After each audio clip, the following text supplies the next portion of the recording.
Hello, my name is Sean Ulmer. I'm Executive Director here at the Cedar Rapids Museum of Art. And even though the museum is closed to help mitigate the spread of the COVID-19 virus, I wanted to share with you a couple of works from our current exhibition, Ooh La La French Works from the Riley Collection.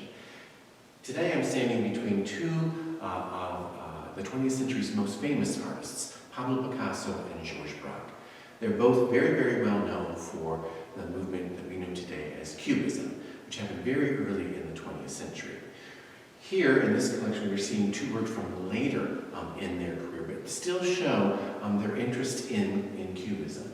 The Pablo Picasso that you see here is Still Life with Cherries, and it represents here in a very simple or simplified form, three cherries, a glass, all sitting on a table. Well, this isn't classical Cubism. It's not from early in the 20th century. This actually dates from 1945. This is really a work that shows Picasso later in his career.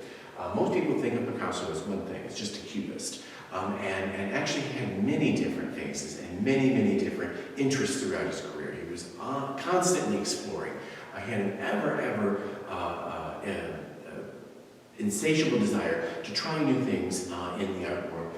And this is a piece that sort of dates well beyond his classical cubist phase, but shows sort of elements of it.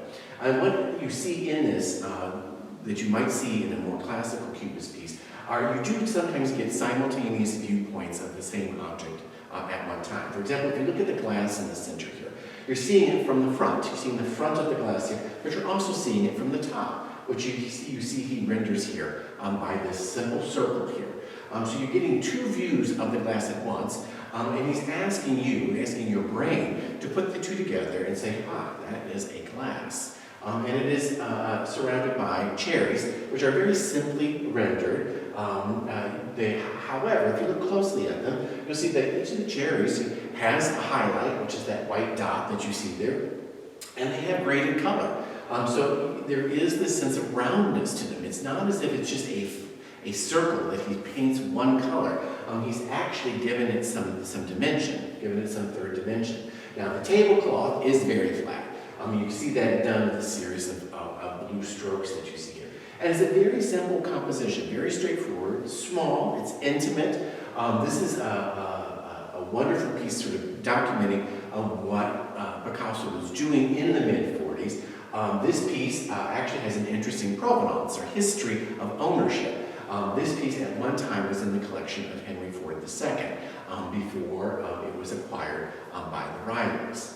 Now, flanking it on the other side is a work by Georges Braque, who's also known as a cubist. This actually dates from much later. This dates from the mid-1950s. So again, well outside of that classic cubist period. But you see elements of his interest in Cubism early on in a work even so many years later. Here, another still life composition with apples, and this is a subject that Braque would return to many times throughout his career, and interpreting something simple like a bowl full of apples in many different ways, in many different styles over time. Here you see two sort of very, again, simplified, geometricized apples sitting on in a bowl that you get a sense is rounded simply by these very simple curved lines that sort of embrace, if you will, the apples. The apples are largely flat. I mean, they've got a wonderful contour to them, but you do see that subtle grading of color in them that gives them that third dimension. The whole palette is rather restricted. It is not an overly vibrant palette, but it is compositionally unified in its palette.